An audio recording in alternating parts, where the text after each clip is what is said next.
कारक के 8 भेद होते हैं और इसका विभक्ति चिन्ह जिसको हम परसर्ग बोलते हैं। देखो हम इसको याद कैसे करते हैं। कारक और कारक का विभक्ति चिन्ह। कर्ता ने कर्म को करण से या के द्वारा संप्रदान के लिए या को अपादान से संबंध काकी के रा री रे अधिकरण में या पर संबोधन हे अरे अजी।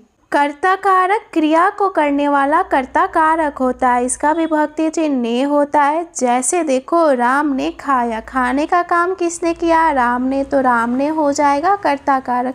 या आप कौन या किसने रख के प्रश्न कर सकते हो कि किसने खाया, तो किसने खाया? राम ने, तो राम ने हो जाएगा कर्ता कारक। कर्म कारक क्रिया का फल या प्रभाव जिस पे पड़ता है वो कर्म कारक होता है। विभक्ति चिन्ह को होता है। जैसे देखो उसने राहुल को मारा, कौन सा काम हो रहा है? मारने का काम हो रहा है।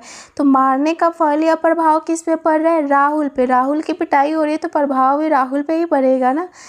तो यहाँ पे राहुल को हो जाएगा कर्म कारक। या आप क्या या किसको रख के प्रश्न कर सकते हो कि उसने किसको मारा? राहुल को, तो राहुल को हो जाएगा कर्म कारक। करण कारक क्या होता है? क्रिया जिसकी सहायता से हो, मतलब क्रिया जिस साधन से होती है उसको हम करण कारक बोलते हैं। इसका विभक्ति चिन्ह से या के द्वारा होता है। जैसे वह बस से स्कूल जाता है, स्कूल जाने का काम हो रहा है और कौन से साधन से हो रहा है? बस से, तो बस से हो जाएगा करण कारक।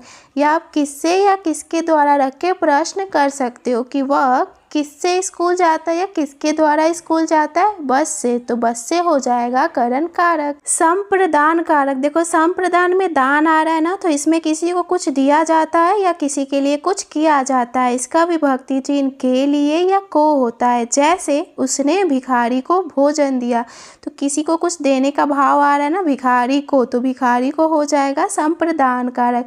या आप किसके लिए या किसको रख के प्रश्न कर सकते हो कि उसने किसको भोजन दिया? भिखारी को, तो भिखारी को हो जाएगा संप्रदान कारक।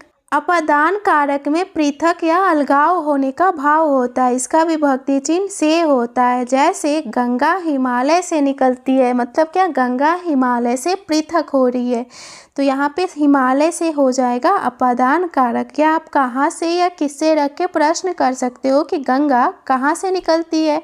हिमालय से, तो हिमालय से हो जाएगा अपादान कारक। संबंध कारक सबसे आसान संबंध बताया जाता है। विभक्ति चिन्ह काकी के रारी रे होता है। जैसे राम श्याम का भाई है, तो राम और श्याम के बीच में क्या किया जा रहा है? संबंध बताया जा रहा है कि राम श्याम का क्या है? भाई है, तो श्याम का हो जाएगा संबंध कारक।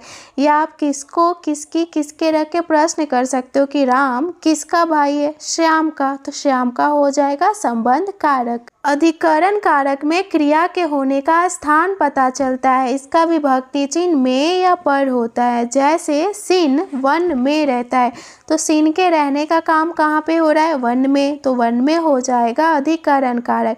या आप किस पर या कहाँ पर रखकर प्रश्न कर सकते हो कि सिन कहाँ पर रहता है? वन में, तो वन में हो गया अधिकरण कारक। संबोधन कारक किसी को पुकारने के लिए किया जाता है। विभक्ति चिन्ह हे अरे अजी ओ, ऐसा संबोधन चिन्ह दिखेगा आपको। जैसे अजी सुनते हो, तो अजी करके हम क्या कर रहे हैं? किसी को बुला रहे हैं, तो ये क्या हो जाएगा? अजी संबोधन कारक।